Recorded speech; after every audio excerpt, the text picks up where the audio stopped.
La sorcière du figuier noir, partie 2. Les racines de la nuit. Depuis que la silhouette est apparue au sommet du figuier, le village entier vit dans une terreur permanente. Les nuits deviennent plus longues. Les ombres semblent respirer. Le figuier, lui, grandit encore. Ses racines soulèvent désormais les rues, brisent les fondations, rampent comme des tentacules affamés sous les planchers. Dans certaines maisons, on entend des coups sourds, comme si quelque chose tapait de l'intérieur du sol. Les villageois se barricadent, mais les fruits continuent d'apparaître, roulent jusqu'à leurs portes, cognent encore et encore, comme des mains d'enfants perdus. Puis survient la deuxième vague de disparition. 4 adultes, puis 2 adolescents.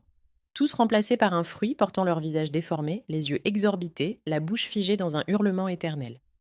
La panique pousse les survivants à l'exode. Mais en tentant de fuir, ils découvrent que la route principale est barrée par des figuiers, des dizaines, tout noirs, tous portant des fruits hurlants. Le village est cerné, la découverte. Parmi les survivants, une femme nommée Dahlia trouve un carnet ancien appartenant à l'un des bourreaux de Maïra. Il révèle un détail effrayant. Maïra n'a jamais été pendue pour sorcellerie. C'est le village qui l'a transformée en sorcière. Il l'avait torturée, enterrée vivante sous l'ancien figuier, et son esprit, consumé par la haine, avait fusionné avec les racines. Elle ne voulait pas se venger. Elle voulait qu'on se souvienne. Le carnet explique aussi l'existence du fruit originel, celui qui contient son âme.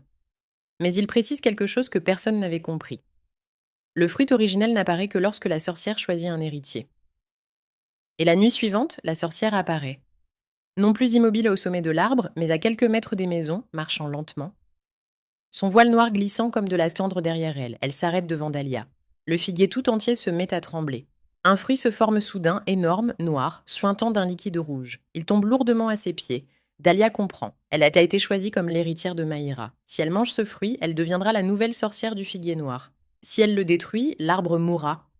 Mais le village entier mourra avec lui, absorbé par les racines comme un sacrifice final. Le choix lui appartient. Mais lorsque le fruit s'ouvre lentement, dévoilant un visage qui ressemble au sien, elle réalise que la sorcière n'est pas en train de lui proposer un pacte. Elle est en train de lui rendre quelque chose. Une âme qu'elle croyait perdue. Son enfant.